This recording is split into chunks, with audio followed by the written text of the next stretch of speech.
Hello, everyone. It's cold in here. I'm Charm, and welcome to Intuitive Charm Sessions.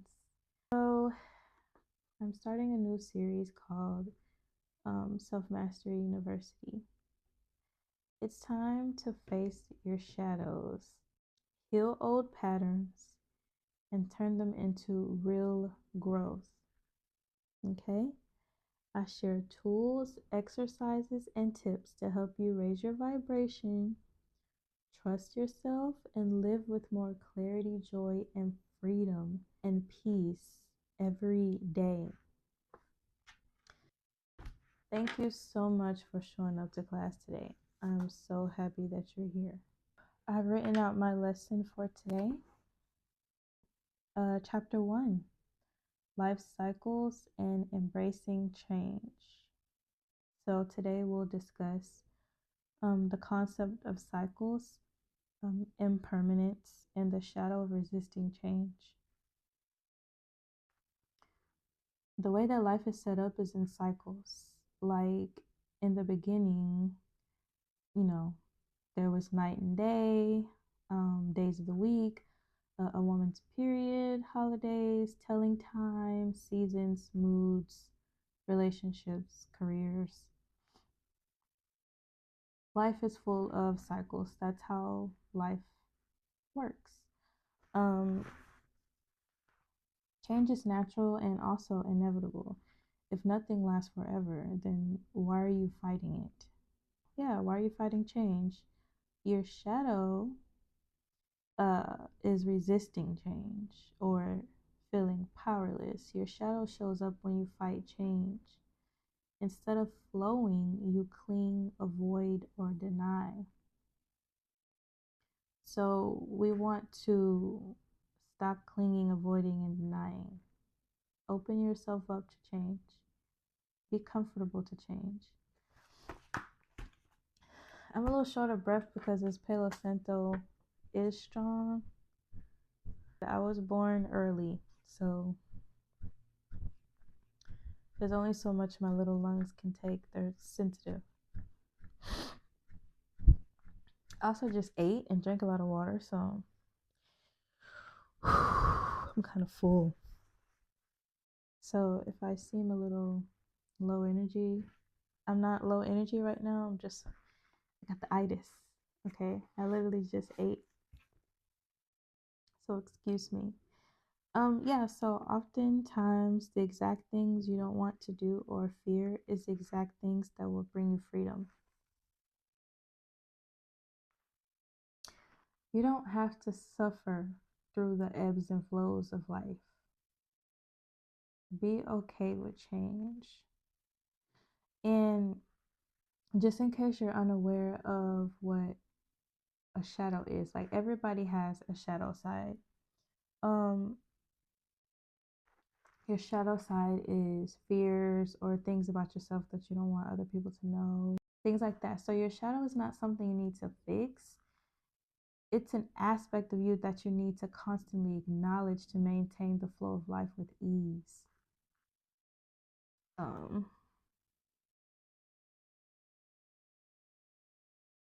so like, for example, staying in a relationship or connection or job that you've outgrown because you fear loss is resisting change. So, trying to hold on to control or old identities is resisting change. Planning the future with the wrong person as well. You're resisting change. Learn to let go. Learn to choose yourself. You don't deserve to settle. Do what you want to do. Be who you want to be. Be with who you want to be with. But love yourself. Always love yourself. So I'll give you another example as well. When my dad passed away in 2021, I it was some things that I needed to do, like important things. I had um, graduated college um, with my degree at the time, and I needed to study so that I could take my test to get certified to work in the hospitals. And when I should have been grieving, I was forcing myself to study.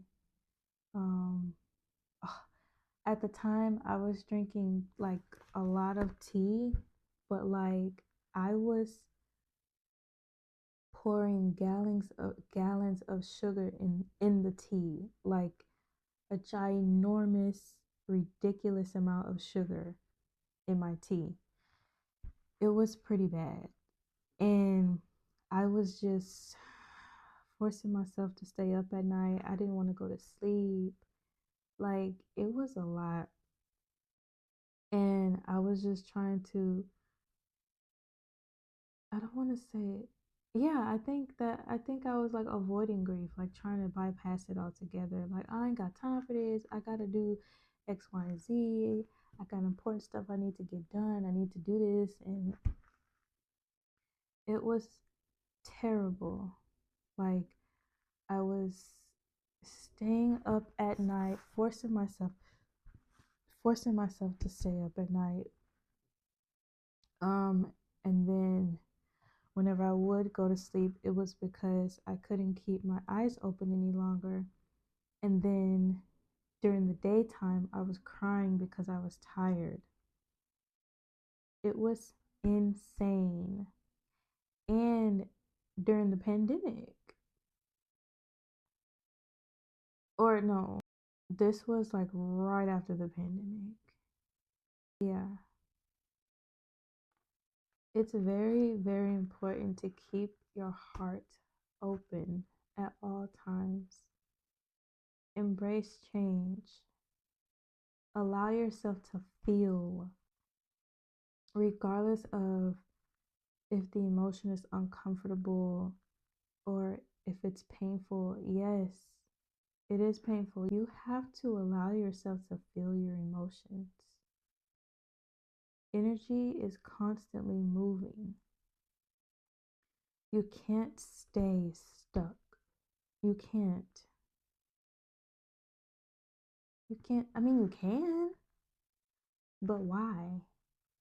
You don't deserve to stay stuck. You have to continue to move. Yes, life goes on. Yes, grieving is very much important. You have to allow yourself to grieve. You have to allow yourself to feel your emotions at all times. Cry if you need to, journal if you need to, write it down, talk to somebody, go to therapy. But do something. Feel your emotions. So please, when it comes to resisting emotions, just like grief due to the loss of a family member, friend, you know, grief of what didn't, even grief from what didn't work out for you, grief from who or what you thought would make you happy, anger from the scenarios you replay in your head, mad at yourself for allowing the person that betrayed you to play in your face and your energy.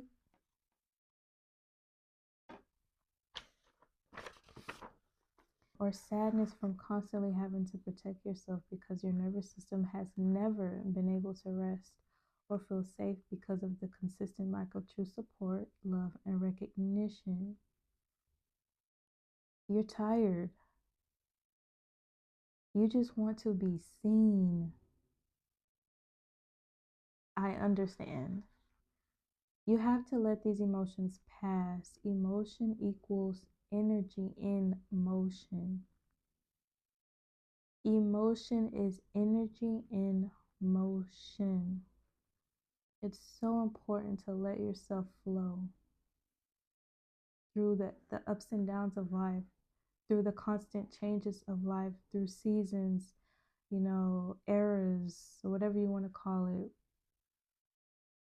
Um, Flow through it all. Do not hold back. Do not try to bypass something because it's so pain. Face it. I know it's painful. Face it. Because if you don't, and if you cling and withhold and avoid, you'll end up suffering and you will hurt yourself more in the long run. It'll be so much worse. So, emotion is energy in motion. It's a universal law. Stop resisting what's meant to move. Stop suffering. You deserve peace in all areas of your life, and you can maintain that peace by acknowledging your shadow when it pops up. How to do that? You must first acknowledge, accept it, and release it. Now, this is much easier said than done, because you basically have to clock your own ego, who constantly tells you that you're a good person and you love yourself and everybody. Think of your shadow like popcorn. It's hidden in the microwave, but when you hear it pop, you can tell it's popcorn in the microwave. So, whenever you feel envious of someone or jealous of someone, that's your shadow. That's your shadow side illuminating what's inside of you that needs work, what's inside of you that needs healing or acceptance. Love is a choice. I mean, when you stay in that relationship or situation longer than you should, you're actually choosing to not love yourself. You're choosing to suffer. I'll say it again. Love is a choice. And when you stay in that relationship or that situation, that connection, longer than you should, you're actually choosing not to love yourself. You're choosing to suffer. Embrace change. Let go. Let it go. Let them go. Let her go. Let him go. It is okay. You're not a failure. You're human. Give yourself grace. You did what you could the best way that you knew how at the time. Moving on is hard, but so is resisting change, growth, and renewal. So you might as well choose yourself so you can attract better people, situations, and outcomes that choose you and serve you for your highest good. Okay?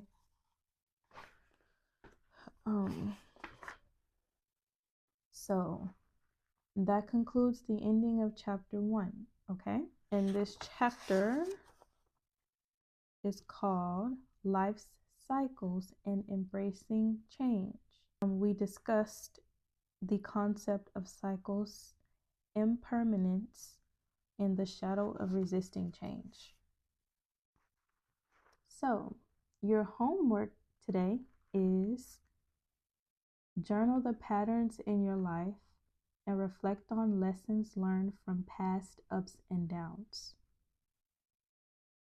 All right, and this is your shadow practice. So, there's two parts to your homework. You have your normal homework activity, which is for this chapter. Journal the patterns in your life and reflect on lessons learned from past ups and downs. And then you have your shadow practice, which for this lesson is identify one area where you're resisting life's flow. Okay? So I want you to write that down as well, okay? And for that one, this is like I'm participating as well. This is part of my healing journey in real time. So consider this channel as a documentary as well. So for the second part to this homework assignment, identify one area where you're resisting life's flow. I put joy. For me, it's joy. I just feel like I resist joy. Like I need to go figure out, you know, what else do I like besides going to Chris Brown concerts? Like, you know, like what else is out there for Charm to explore, you know? And then I skipped it at the beginning of the video, but I want to make sure that you're aware of the supplies that you'll need for this series, Self Mastery University. So you'll need a journal, and I would also like you to get a composition book or a spiral as well. Now, there's no set way to use the journal versus the notebook. It's up to you really, but you need both. You need a journal and then you need a notebook. You also need a pencil, like the old school pencil. Number two pencil, the old school, not the mechanical pencils. Get you a pencil. Don't forget the sharpener. All right. And colorful pens as well, okay? You need get some colorful pens. Also, you need a white candle and a black candle and sage or palo santo. So pick whichever one you like better. You don't have to have both sage and palo santo. Get whichever one that you like the most, or both, is up to you. But that is the supply list for this series. If you've made it to the end of this video, I thank you so much for being here. I'm so thankful and grateful for you. I'm so glad that you showed up to class today. And if this resonated with you, just let me know in the comments. Share your thoughts. Let's have a conversation. Thank you so much. And don't forget to subscribe, like this video, and share it to someone who may need to hear it. Thank you again. Thank you so much. And yeah, I'll see you in the next session.